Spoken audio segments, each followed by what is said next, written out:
here, your favorite ginger bibliophile. And no, no belly dancing today. Sorry. It's been one of those days. It's hot, it's gross. Movement is frowned upon. Because the house, like, I got AC, but it still has to keep up with its 95 outside. So, I got a review for y'all today that I can't decide whether it's a rant or a rave. It's somewhere in the middle, and yes, the lighting in here is just, I don't know why there's a perpetual haze except for at nighttime. That glare, it doesn't exist in this room if I stand in the corner anywhere else, but I look nice and fun. At least on the computer. If I film on here, it's fine. But that's really obnoxious.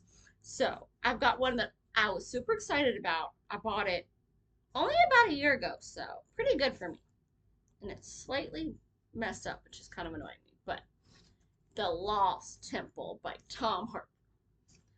And, like, this sounds like the perfect freaking book. It's all up my alley. The secrets of the distant past may hold the key to the newest threats of the modern world. And basically, we've got an archaeological thriller because it's The Lost Temple. And this takes place around the time of, the evil Germans in the 1940s. Like, during and a little bit after, we've got this dude that just lands in Greece. Yeah. Literally, like, as the, German paratroopers are landing to try to take over the, Crete. And this archaeologist gets killed in the ruins. And, hey, I just met you. Here's this thing that I'm trying to protect. Take it to this person. And then a few years go by and, these, pricks from the UK drag me in here trying to interrogate me because, hey, these people are still getting shot at. I decided to give them a chance to, protect themselves. And they don't like that, he's helping Greece protect themselves from, like, we ran out the Germans and now other folks are trying to take us over. And screw you guys, we're fighting back. And we end up going, we want this, artifact that this, dude died trying to protect.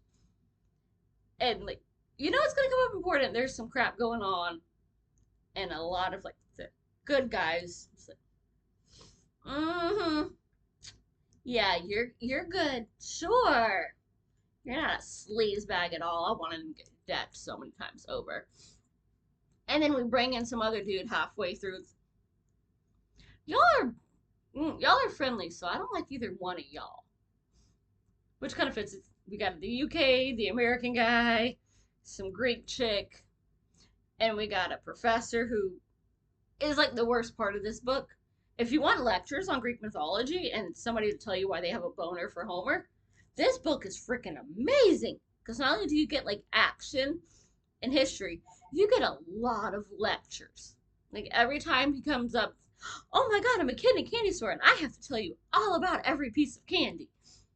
Like I get like you gotta have the guy figure out, hey, we found this, it means this is where we go next on the hunt for this, lost temple.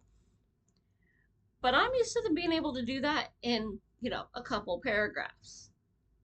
Not several pages every freaking time unless somebody finally gets fed up and goes, dude, shut up. Can you just like summarize for us? We know you're in love with Homer and you wish you could like go back in time and bang him because he's the best. And oh my god. But shut up. Where do your last guess kind of got us another clue, but it wasn't what you thought. We still haven't found it because the book would be over and you still have 200 pages to go, but get on with it. Where do we need to go looking next? So we got action, then we get the lectures, then we get a little action, then we get another professor type that's just, y'all are all too dumb for this, you bunch of Philistines. Even you smart people are just, y'all aren't as good as me. I'm not some rich eccentric. I'm just better than everyone. Yeah. You're so good that you forgot home security. But also there's some sketch going on. And then we finally get back to the action that, like, the last 100-ish pages move along with just a little bit of, And then the ending, like, one of the folks, use a bad guy.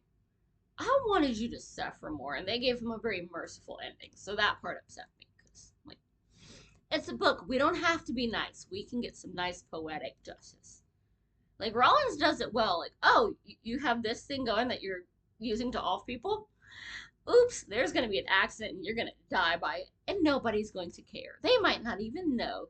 You thought you were the best thing in the world, and haha, you're gonna take over the world, and everyone was gonna worship at your feet.